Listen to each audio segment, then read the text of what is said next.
Si Miranda tuviera una cuenta de Instagram, ¿qué crees que publicaría? No juegue todo, sus fragmentos amorosos, sus fragmentos políticos. Todo el mundo sabe que el hijo de la panadera es alguien que está relacionado con la manera de ser venezolano, una manera de hablar que es muy coloquial venezolana, al hijo de la panadera, no un tipo inalcanzable, ajeno, remoto. Entonces, claro, cuando tú puedes hablar de su vestuario, cuando puedes hablar de que le duele la cabeza, cuando puedes hablar de su vida íntima, cuando puedes ver que él, después de que se fue, se desentendió de su familia y no le escribió ni a su papá ni a su mamá y le reclamaron, eso te humaniza al personaje. Entonces yo creo que mi propósito en el fondo era que la gente sintiera la confianza de dialogar con Miranda. Muchas veces me preguntan, bueno, pero ¿tú crees que el dicho el hijo de la panadera proviene de Miranda? Mira, no sería capaz de afirmarlo, pero nos sirve para bajar a Miranda del pedestal y para ponérselo de cerca a la gente, porque efectivamente la mamá de Miranda hacía pan en su casa. Si tú pudieras hablar con Francisco de Miranda, ¿qué parte de su historia personal le preguntarías para completar la visión que tienes de él?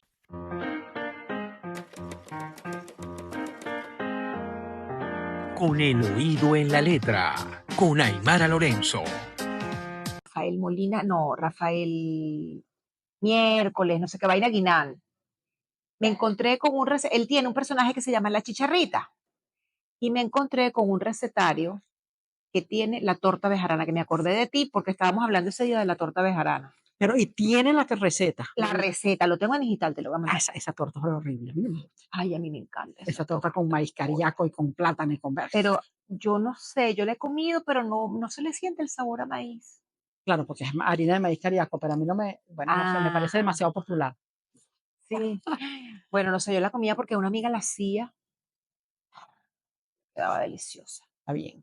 ¡Ay, nosotros estábamos hablando! Bueno, pues esto es la maravilla de Con el oído en la letra, que comienza sin avisar. Y Buenísimo. nosotros estábamos hablando de una receta, porque es que a mí me encanta cocinar y me genera mucha curiosidad la manera en que Inés Quintero, historiadora, y ya les voy a contar más detalles de quién es, se aproxima a la cocina a través de la historia y en todas las investigaciones que ha desarrollado a lo largo de su vida, se ha encontrado con unas recetas maravillosas y en el pasado, en conversaciones anteriores, hemos compartido recetas. Pero en este episodio de Con el oído en la letra, que estamos grabando en, ¿cómo se llama este salón? Este es el salón de sesiones de la Academia Nacional de la Historia. Aquí se reúnen los académicos cada 15 días o cada mes o cuando se puede, pero este es eso, el salón de reuniones de la Academia Nacional de la Historia. Una belleza de salón espectacular, perfectísimo para esto. Academia de la cual tú fuiste directora entre el 2015 Y el 2019. El 2019. ¿Qué importancia tiene para una mujer en una sociedad como la que vivimos? En una sociedad de la que venimos, que además tú sabes bastante de eso por la investigación que hiciste de la criolla principal, la hermana de Bolívar, para una mujer ser una autoridad de una de las academias del país, por cierto, la Academia Nacional de la Historia, la más antigua de América. Sí, mira, yo creo que eso tiene que ver, bueno, por supuesto, con trayectoria, con esfuerzo, con disciplina, con trabajo, pero sobre todo con las transformaciones que ha habido en nuestras instituciones. O sea, era impensable en el pasado, no solamente que una mujer presidiera la Academia Nacional de la Historia, sino que hubiese mujeres en la Academia Nacional de la Historia. La primera mujer en la academia ingresó en 1940 y algo, y la academia fundada en 1888. Es decir, que tuvieron que pasar casi 60 años de su fundación para que ingresase la primera mujer. Y después pasaron 30 años más para que ingresara la segunda, ¿no? Y también eso, la primera directora de la Academia Nacional de la Historia fue la doctora Hermila Troconis de Veracochea. Y yo fui la segunda mujer en ser directora de la academia. Pero claro, después de que hemos tomado el control de la academia, ya, o sea, aquí ahorita la junta directiva de la academia somos 6 mujeres. La presencia de la mujer se siente en cómo se aproximan los investigadores a la historia como objeto de estudio. Mira, yo creo bueno, que la historiografía tiene un rango profesional que no está sujeto al género. O sea, el historiador tiene unos métodos, una manera de abordar el pasado que no tiene una connotación que te diga, bueno, si soy mujer, hago la metodología, sí hago la metodología. Pero hay una cosa que sí establece una diferencia desde mi punto de vista, es la sensibilidad, ¿no? O sea, hay una sensibilidad distinta. A lo mejor tú ves con tus ojos cosas que quizás un hombre no ve. Por ejemplo, estábamos hablando de las recetas. Yo estoy leyendo y cada vez que yo veo algo que tiene que ver con comida, con cosas domésticas, con detalles cotidianos, te atrapa. Porque, claro, imagínate tú estás leyendo una carta y de repente ves que están hablando eso, o de un dulce que si, por ejemplo, Guzmán le pide a este que le mande los dulcitos de no sé qué tal, o que mira, que te acuerdas de mandarme. Entonces, claro, eso te atrapa desde lo doméstico, ¿no? Entonces, no es que los hombres no tengan sensibilidad para lo doméstico, los habrá, pero a mí en particular, cuando yo me tropiezo con alguna referencia que nos remite a lo privado, a la sensibilidad de lo cotidiano, entonces tú tratas de incorporarlo al relato, pero no de una forma forzada, sino haciendo ver que la historia también tiene una carga humana, ¿no? Una carga de sensibilidad humana. Entonces, mira, yo sí creo que la profesionalización de la historia incorporó a las mujeres, porque bueno, porque las mujeres históricamente participaron de todos los procesos de profesionalización, no solamente en la historia, sino en otros ámbitos. Y obviamente tiene una carga que está relacionada con la manera de relacionarse con la realidad que tiene una mujer.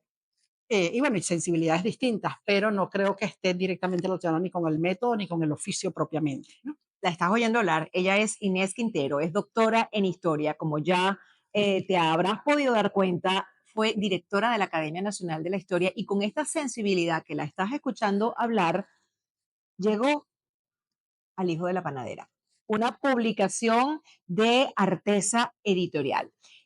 Y trata nada más y nada menos que de su interpretación a partir de la aproximación que hace a la historia de Francisco de Miranda con su sensibilidad de una de las figuras más importantes de la historia independentista de Venezuela. Uno cuando está en el colegio le enseñan, bueno, que Francisco de Miranda llegó en el Colombella, que es uno de los próceres de la independencia, que murió en la Carraca, que estaba en un cuadro en la Galería Nacional, pero leyendo la historia como está escrita, con, la, con el rigor de la historia, pero con todos los recursos que ofrece, los recursos retóricos de la literatura, ¿conoces a otro Miranda? No, totalmente. Mira, empezando por el título, ¿no?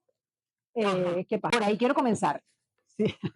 Claro, porque ¿qué pasa? Lo que tú dices, realmente la memoria que tenemos de la historia de los venezolanos en general tiene que ver fundamentalmente con lo que recibimos en el colegio. O sea, la aproximación que tenemos los venezolanos, y bueno, y no solamente los venezolanos, sino en general, todo el mundo, o sea, es a través de lo que te enseñan en el colegio. Y eso está así en todas partes, porque la formación histórica empieza por el aula escolar. Que además es una historia idealizada desde un punto de vista épico. Totalmente idealizada, rígida, anecdótica, muy monótona, aunque hay profesores que por supuesto son extraordinarios y buscan la manera de crear un ambiente diferente, pero los programas formales son eso, las etapas, las fechas, las batallas, los episodios, la épica, los próceres. Entonces, claro, ¿qué es Miranda? El precursor de la independencia. Ese es el título categórico de Miranda. Él fue el precursor de la independencia que viene en 1806. Entonces dice, bueno, pero a mí me parece que se quedaron cortos con ser precursor, porque Miranda es mucho más que un precursor. Es un hombre que dedica su vida a un proyecto político que es la independencia, no solamente de Venezuela, de Hispanoamérica. Entonces, yo creo que la condición de precursor, si bien apunta a lo que fue la presencia de Miranda antes de que ocurrieran los hechos de la independencia, no lo excluye de su compromiso con el proceso de independencia propiamente dicho. Entonces, yo creo que Miranda es, o sea, no es un precursor, es un hombre comprometido con la independencia que forma parte de ese proyecto y que además su manera de interpretar la realidad lo conduce a que él, desde que decidió que ese iba a ser su proyecto de vida, no hizo otra cosa que promover el proceso de independencia con los ingleses, con los franceses, con quien fuese, con los Estados Unidos. O sea, esto es lo que yo quiero hacer en la vida. Y eso es a lo que se dedica Miranda desde un punto de partida. O sea, después de que él hace todo su recorrido por Europa y por Asia y por el mundo entero, dice, ok, lo mío es organizar y promover y difundir la independencia de Hispanoamérica. O sea, digamos que prácticamente puede ser, yo lo recojo. Miranda pudiera ser, a partir de esta investigación que tú concretas en este libro con este título, El hijo de la panadera, el primer gran operador político.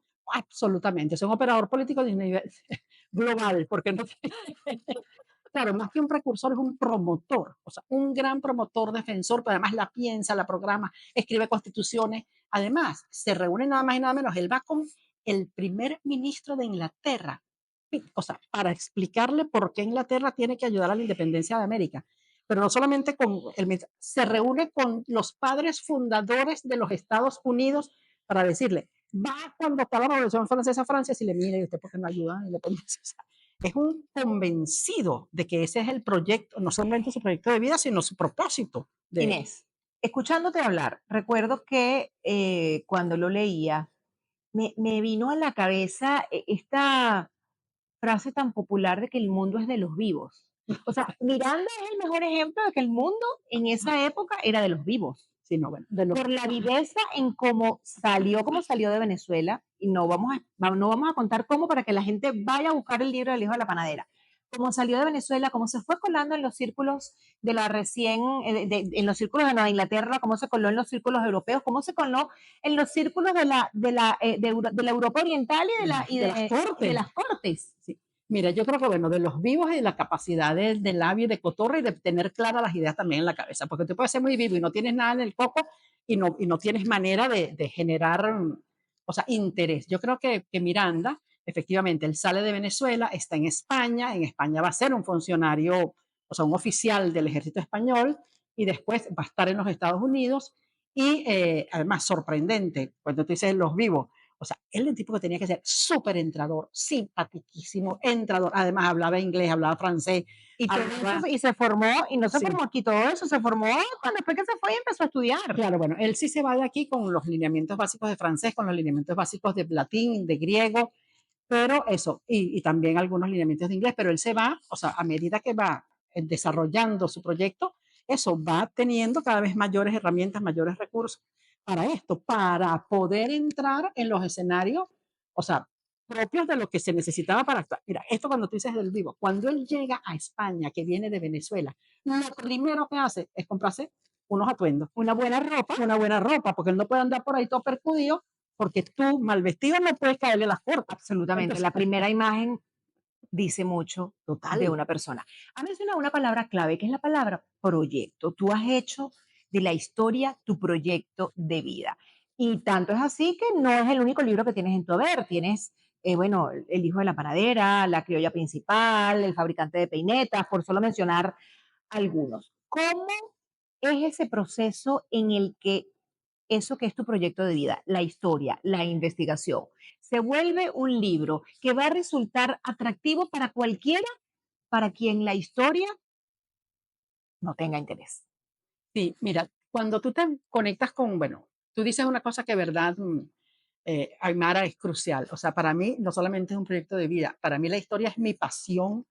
O sea, yo soy una apasionada de la historia. Yo la disfruto, la vivo, la expreso, o sea, yo no soy, ay, que tengo que hacer este libro, déjame hacer este libro. No, yo me conecto y entonces me anoto y entonces soy feliz y mientras estoy en eso, y, o sea, es una inmersión total. Porque la única forma de tu poder captar, o sea, interpretar, comunicar una experiencia del pasado con la cual tú no tuviste contacto es transportarte a esa época. Entonces, claro, cuando tú empiezas, bueno, en el caso de Miranda, además, es fascinante porque Miranda dejó un archivo único. Miranda, el día que se va de Venezuela y se monta en el barco, empieza a anotar un diario. Y no va a abandonar ese diario durante el resto de su vida, pero no solamente en el diario, sino sus anotaciones, sus viajes. Él recoge todo lo que le parece interesante, los catálogos, las cosas de las exposiciones, de los programas de los conciertos. O sea, es un tipo que tiene conciencia de la importancia de lo que puede ser su trayectoria vital y deja el registro de eso. Entonces, claro, tú tienes la posibilidad con una persona como Miranda, una persona, o sea, hacer un proceso de inmersión, meterte dentro de su vida como que si estuviera hablando así como nosotras dos, ¿no? Y eso, claro, te conecta y tú vas, eso yo creo que es importante desde mi punto de vista, y no quiero decir que sea la única manera de hacerlo, pero cuando tú estás en un proyecto de este tipo, no puedes estar haciendo esto y haciendo lo otro no, es inmersión. Entonces yo, por ejemplo, cuando estoy investigando, es investigación profunda para ir dándole forma a ese proyecto o a ese. Pero después cuando estás escribiendo yo no veo correos, no veo teléfono, no veo WhatsApp, no veo nada. Al sentarme a escribir es que tú estás como limpia, despojada de cualquier elemento que te haga ruido. Entonces tú empiezas a escribir sin ruido, sin nada, ¿no? Para poder aprovechar, y eso siempre es al comienzo del día. Para quien no tiene la pasión que tienes tú por la historia o el interés que tienes tú por la historia, a lo mejor leer sobre historia puede resultar aburrido. En todo, a lo largo de tu proceso de vida, de tu proceso de escritura del libro, ¿qué estrategia has utilizado para que la lectura de la historia sea atractiva, sea sexy, sea interesante, para que cualquiera que nos esté oyendo en este momento vaya corriendo a buscar este libro o a descargar, por ejemplo, en la biblioteca digital Banesco, el libro de la criolla principal? Sí, o no es cuento, es historia. O no es cuento, es Sí, historia. mira, yo creo que los historiadores tenemos una responsabilidad enorme a la hora de comunicar, ¿no? Porque efectivamente el historiador se hace ese proceso de inmersión total que tiene que ver con los documentos, con los archivos, con todo, y hace un destilado. O sea, Ok, ¿sabes? Miranda, Miranda quiere hablar, ¿será que vamos a hacer ahorita vamos a sostener aquí al vamos a hombrecito. hacer ahorita un ejercicio y vamos a abrir ese libro en Ujú. una página a ver qué nos dice Claro. Miranda? Entonces, claro, cuando tú estás en ese proceso de inmersión y de trabajo, tú tienes que tener, o sea, la posibilidad de destilar, porque tú no puedes, todo lo que uno lee, todo lo que uno revisa, no hay manera de meterlo en un libro. Entonces es un destilado que se plantea, eso por una parte, capítulos cortos, ideas concisas, precisas, que son el destilado, o sea, que están expresando ese esfuerzo que hiciste. Por ejemplo, yo creo que un ejercicio que me enseñó muchísimo a este esfuerzo de difundir sin sacrificar el rigor fue el proyecto Aquel no es cuento, es historia, que hice con Banesco también. ¿Por qué? Porque yo tenía que hacer en 2000 caracteres, tú sabes lo que son 2000 caracteres, Ujú. en 2000 caracteres, que es, no llega ni siquiera a ser media cuartilla. 2000 caracteres es menos de una partilla, porque una partilla Claro, son sí, sí, 2500 claro, caracteres. es un trocito. Bueno, en 2000, en 1800, 2000 caracteres tienes que narrar una historia, porque yo decía, no es cuento, es historia. En ese espacio, narrar una historia. Entonces, cuando tú la narras, que es un ejercicio también que para uno, o sea, tú tienes que leer en voz alta, porque en voz alta es que te das cuenta si la narración produce un efecto, porque si tú empiezas a leer en voz alta, raca, raca, raca, raca, raca, raca, raca, raca, raca, te das Claro, no tiene cuenta, ritmo. nada. Entonces yo creo que ese es un elemento bien importante. Y segundo, saber que lo que tienes que lo que tú quieres comunicar tenga un atractivo, llame la atención sin sacrificar el rigor de la historia, porque verdad, o sea, yo creo que el historiador, a diferencia del novelista, y con todo respeto con el novelista y con todo respeto con el historiador, tiene una función distinta. O sea, a mí la ficción no me interesa, no porque no sea valiosa, sino porque yo lo que soy es historiador. Entonces yo no me puedo inventar un Miranda que no es. Ujú. Entonces yo voy de la mano de Miranda, ¿no? Y eso también te permite, es una proximidad con el personaje muy distinta. Entonces, ¿verdad? Yo disfruto cada pasaje porque tiene que ver eso con la relación que uno establece con ese personaje que es tu objeto de estudio, sobre el cual, por supuesto, te cautiva, te enamora, te molesta, te, te, te sí, o sea, te seduce, pero también tú tienes que, Ajá. ¿Cómo haces para que esa seducción que te generó Miranda, por ejemplo, o la seducción que te pudo haber generado María Antonia también, no se vea reflejado allí y no se vea reflejada la subjetividad o la sensibilidad de Inés Quintero y que predomine el rigor histórico? claro, sobre todo porque yo creo que lo más importante es no establecer juicios, ¿no? O sea, yo ni juicios a favor ni juicios en contra, sino básicamente es dejar que el personaje se exprese, ¿no? Claro, hay personajes que son más cautivadores al expresarse y tú tienes que darle oportunidad de que eso esté allí. Pero este es un libro que a mí me llama mucho la atención porque genera posiciones encontradas. Ujú. Entonces eso es lo que me permite a mí tener la tranquilidad de que efectivamente, más allá de la capacidad seductora de Miranda, que si tú me dices a mí una palabra que define a Miranda, seductor. Más que el vivo, el seductor. ¿Por qué? Porque es un tipo que es capaz de atraparte con una capacidad de eso, de cotorra y de eso, de seducción. Pero tú lo tienes que dejar a él como seductor para que la gente, porque así como el seductor puede echarte una broma, ¿no? En efecto, por ejemplo, esa expedición del año 1806, eso es una cosa de un nivel de improvisación, de una irresponsabilidad, de una cosa, y claro, y él logra seducir a toda esa poca gente para traérselo, y bueno, y salen con las tablas en la cabeza, ¿no? Entonces, claro, eso tiene que ver con los seductores también echan mucha broma, ¿no? Cuando tú decías hace un minuto que tiene que ver, que hay un tema de que Miranda genera posiciones encontradas, eso se refleja de hecho en lo que tú planteas en uno de los primeros capítulos, pero esas posiciones encontradas se ven o se registran a partir de sus diarios o a partir de las interpretaciones históricas que han hecho otros que han trabajado la historia de Miranda. No, esa es un personaje, genera posiciones encontradas desde su propia manifestación. O sea, por ejemplo, cuando Miranda está escribiendo y tú lo oyes y tú lo lees, tú dices, bestia, pero este tipo, francamente, ¿no? Entonces, claro, cuando él hace su primer proyecto constitucional, que es un proyecto, ¿verdad?, extraordinario, monstruosamente ambicioso, que es un inca y una cosa, dice, bueno, tienes una posición encontrada frente a ese proyecto, pero también están las posiciones encontradas de las valoraciones acerca de su biografía. Un episodio que no habrá manera de resolver apaciblemente, la entrega de Miranda por parte, o sea, en la cual participó Simón Bolívar, ¿no? Y claro, tú tienes que, o sea, tratar de presentar un episodio de ese tipo, no poniéndote del lado de uno o del otro, sino haciendo ver, bueno, cuáles fueron las circunstancias que determinaron que eso ocurriera de la manera en que ocurrió. Pero eso no va a haber forma de que se dirima equilibradamente. Habrá quienes siguen insistiendo, Miranda, bien hecho, que lo agarraron, y lo otro, pero ese Bolívar fue un desgraciado que lo llevó preso.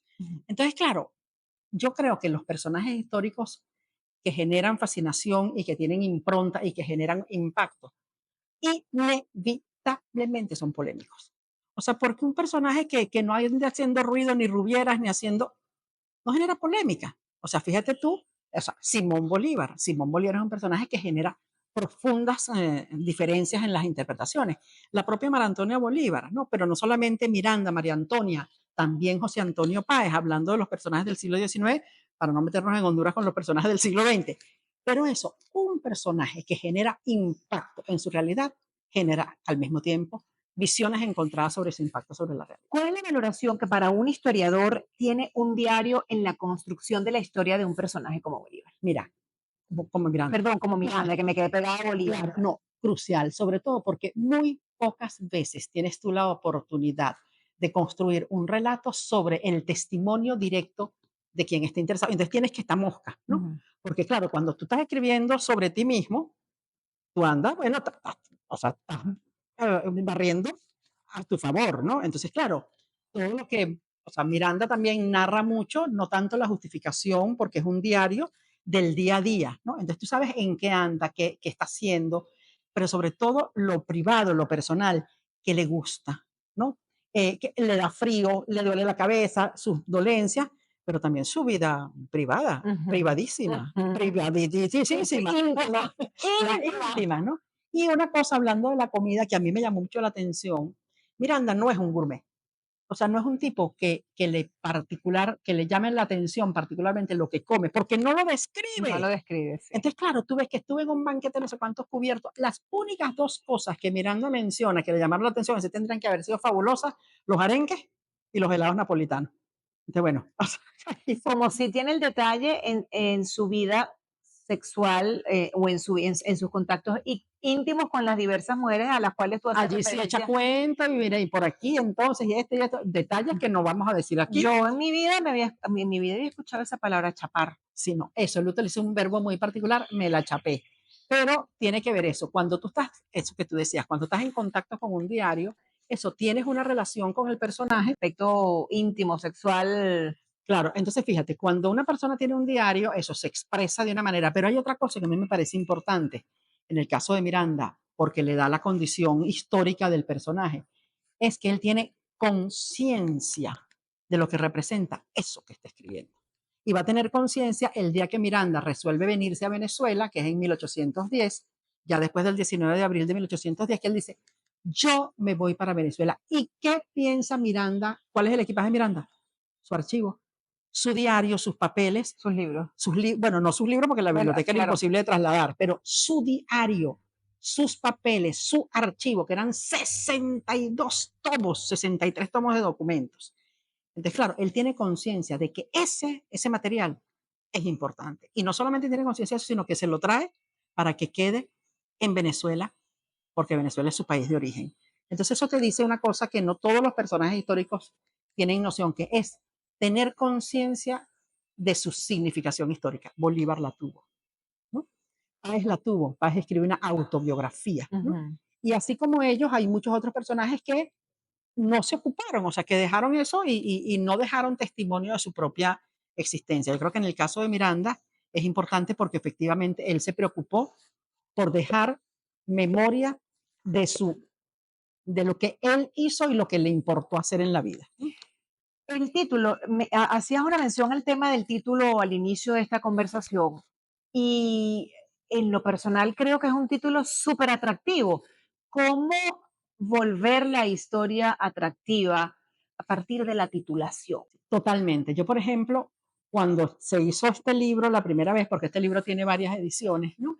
Lo consideramos, y claro, como era, la primera edición se hizo en la Biblioteca Biográfica de Venezuela, que fue un proyecto que condujo Simón Alberto Consalvi en el Nacional. Y en ese momento, claro, eran personajes históricos biográficos, entonces tú no le podías poner a Francisco Miranda el hijo de la panadera, pero el primer capítulo se llamaba así, el hijo de la panadera.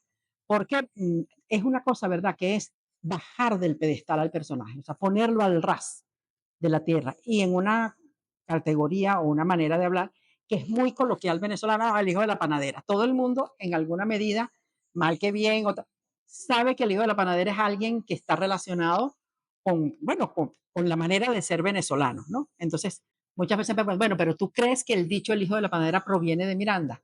Mira, no sería capaz de afirmarlo porque yo no he hecho una investigación en relación a eso, pero nos sirve para bajar a Miranda del pedestal y para ponérselo de cerca a la gente, porque efectivamente la mamá de Miranda hacía pan en su casa. En este proceso de investigación y de la segunda actualización que hiciste para este libro, El hijo de la panadera, ¿qué errores has encontrado que ha hecho la historia sobre la vida de Miranda? Mira, bueno, Miranda primero, hay una copiosa bibliografía sobre Miranda, que no solamente son biografías formales, sino incluso novelas, ¿no? Y películas. O sea, sobre Miranda. Miranda ha sido un personaje muy atractivo. Además, hay toda una iconografía de Miranda. Entonces, claro, cuando tú tienes un personaje que ha sido tan tratado, es muy fácil encontrar temas, problemas, tergiversaciones, idealizaciones, omisiones. Entonces yo creo que parte del esfuerzo cuando uno está metido en un paquete de este tipo es tratar de despojarte de una cosa que es el enemigo mortal del historiador, el lugar común. O sea, yo creo que lo que diferencia a un historiador profesional de un historiador amateur, por decirlo Ujú. así, es escapar y ser capaz de identificar los lugares comunes. Entonces, para mí, lo más importante en el caso de Miranda era no caer en los lugares comunes en el tratamiento de Miranda. ¿Y qué es un lugar común? Cuando tú en todas las biografías ves que dicen lo mismo, sospechoso.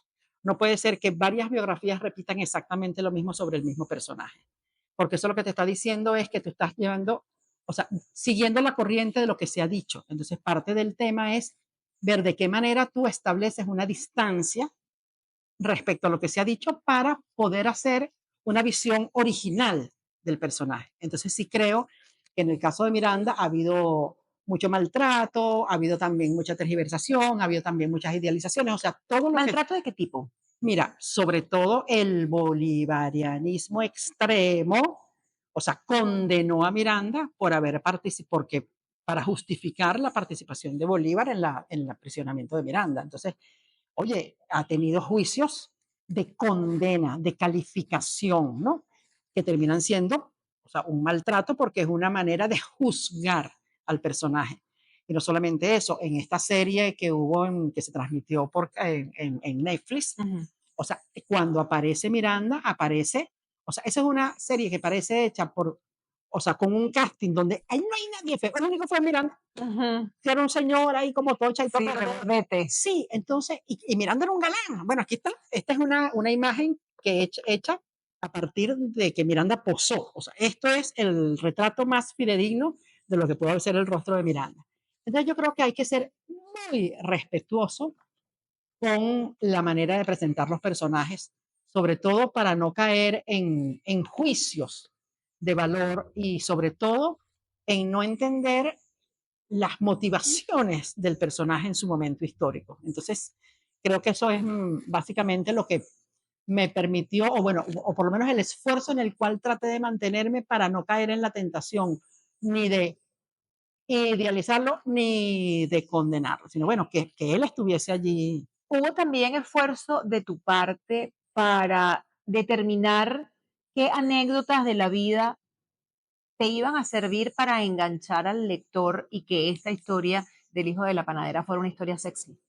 Claro, fíjate tú, yo creo que, bueno, que con Miranda no es difícil, ¿no? Porque Miranda tiene o sea, yo prefiero no hablar tanto de la anécdota, sino más bien de episodios humanos, ¿no? Porque Ujú. yo creo que lo que termina siendo atractivo a un personaje es humanizarlo. O sea, que tú sepas que ese señor que está allí es un ser humano, no un tipo inalcanzable, ajeno, remoto, ¿no? Entonces, claro, cuando tú puedes hablar de su vestuario, cuando puedes hablar de que le duele la cabeza, cuando puedes hablar de su vida íntima, cuando puedes ver que él, después de que se fue, se desentendió de su familia y no le escribió ni a su papá ni a su mamá y le reclamaron, eso te humaniza al personaje. Entonces, yo creo que básicamente mi propósito en el fondo era eso, humanizar a Miranda, que la gente sintiera la confianza de dialogar con Miranda como que si fuese una persona normal, ¿no?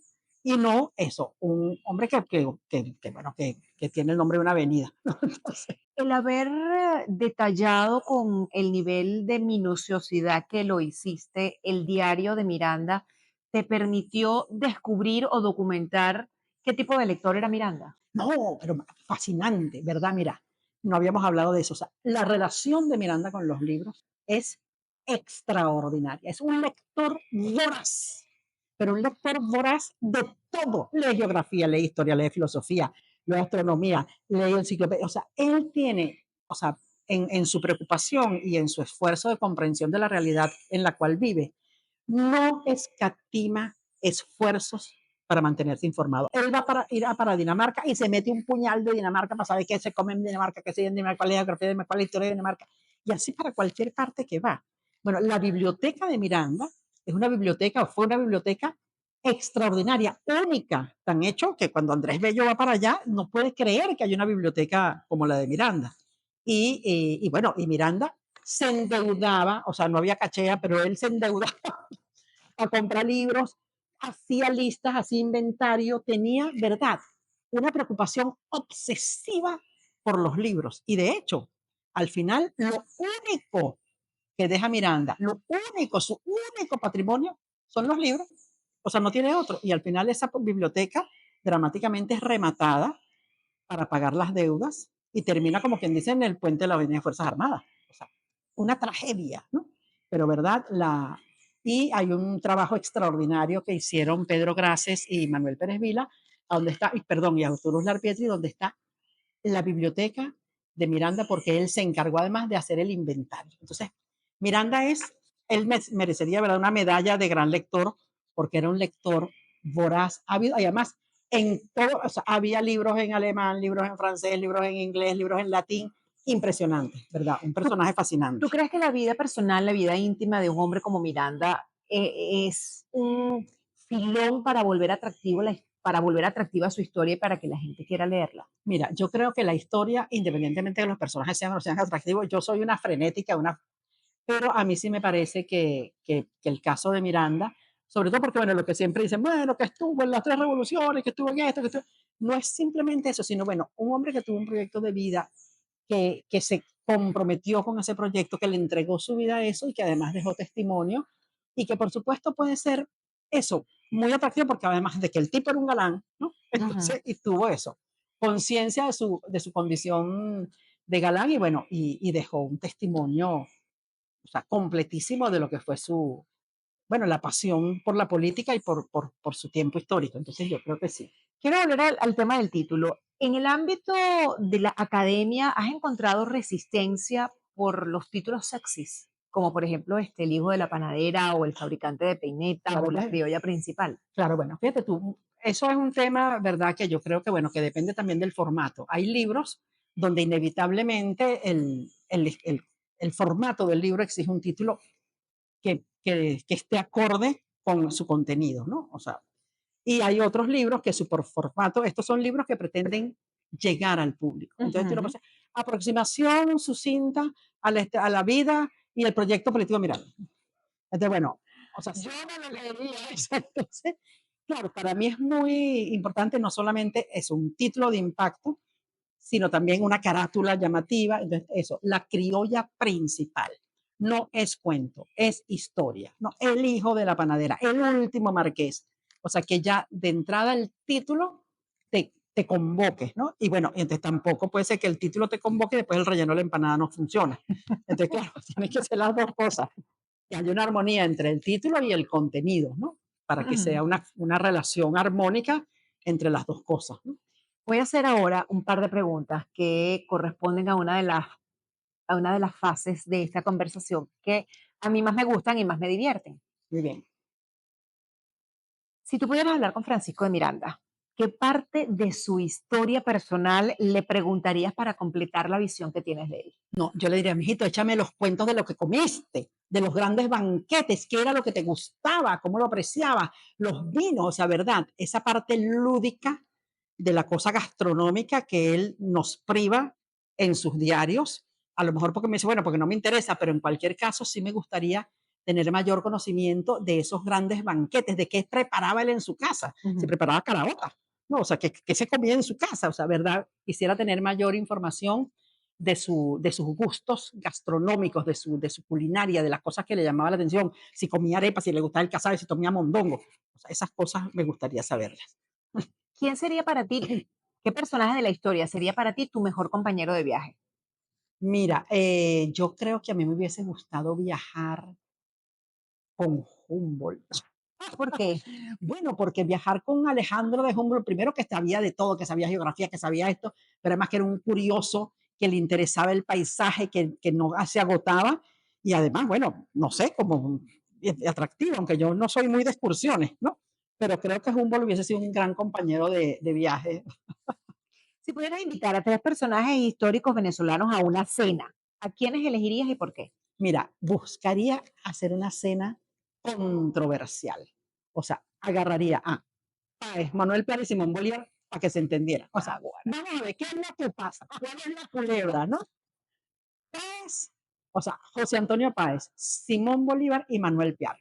Vamos a conversar qué fue lo que pasó con ustedes. Bueno, qué fue lo que pasó. O sea, más o menos como el podcast que tengo con Laureano, Vale la Cuña, qué fue lo que pasó, que es una manera también de conversar sobre historia. Eso les diría, bueno, ¿qué fue lo que pasó? Y poner a conversar nada más y nada menos que a esos tres personajes en una cena que sería liviana, porque no sería. ¿Qué objeto histórico te gustaría tener en tu casa como decoración? Mira, a mí, verdad, me encantarían eso, una peineta de Carey como la del fabricante de peinetas, una peineta de verdad, ¿no? Que uno pudiese tener esa peineta como un espacio simbólico, pero eso, la peineta. A mí me parece que esa historia y que la peineta como objeto, que claro, que en su momento las peinetas de Carey tenían que ver con lo que era esa explotación del Carey, que ya no está correspondida, ¿qué tal? Pero ese objeto que existió, que apareció, oye, a mí me pasaría tener una peineta así montada en o sea, que fuese un objeto central decorativo en mi casa. Si Miranda tuviera una cuenta de Instagram, ¿qué crees que publicaría? No juegue todo, o sea, porque Miranda no se quedaba callado. Yo creo que le hubiese hecho eso, sus fragmentos amorosos, sus fragmentos políticos, sería una tremenda cuenta. O sea, yo creo que sería una cuenta, podríamos abrir una cuenta a Miranda y poner, ¿Y cómo hubieras seducido a Miranda? ¿cómo vieras yo a Sí, Miranda? claro, ¿cómo lo hubieras seducido tú? Mira, yo creo que a Miranda la manera de haberlo seducido era, o sea, aceptarlo, o sea, ponerse, o sea, dejarlo la oreja abierta para que él te hable, ¿no? O sea, yo creo que dejarlo hablar. O sea, yo creo que esa era la manera porque era un conversador extraordinario. Entonces yo hubiese dejado, mira, mijito, échame el cuento, contame, Miranda. Ese yo creo que hubiese sido el recurso seductor hacia Miranda, dejarlo hablar.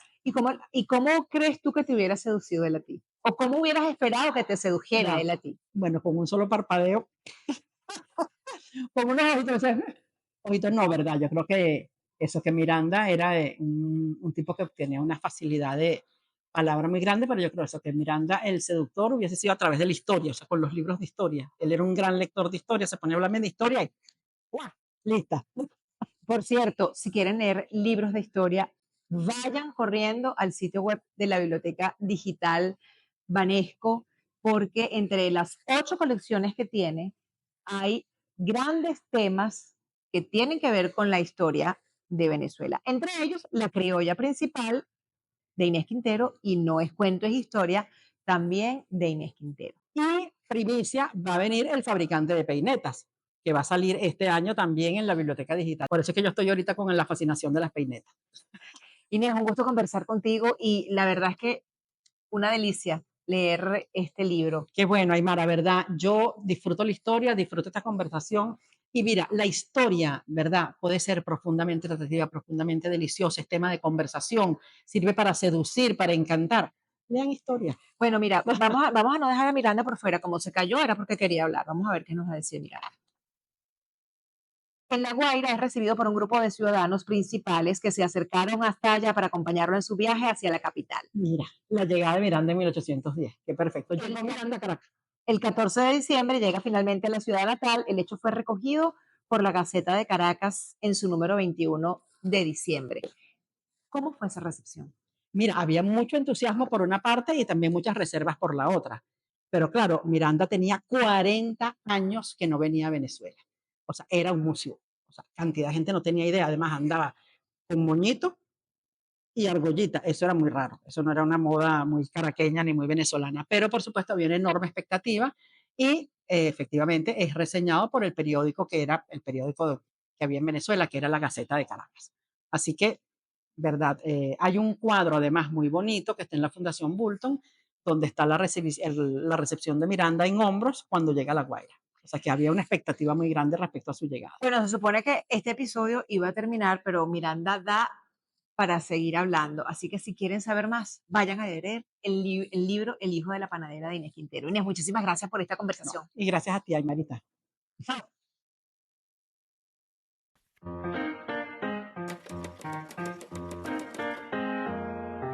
Con el oído en la letra, con Aymara Lorenzo.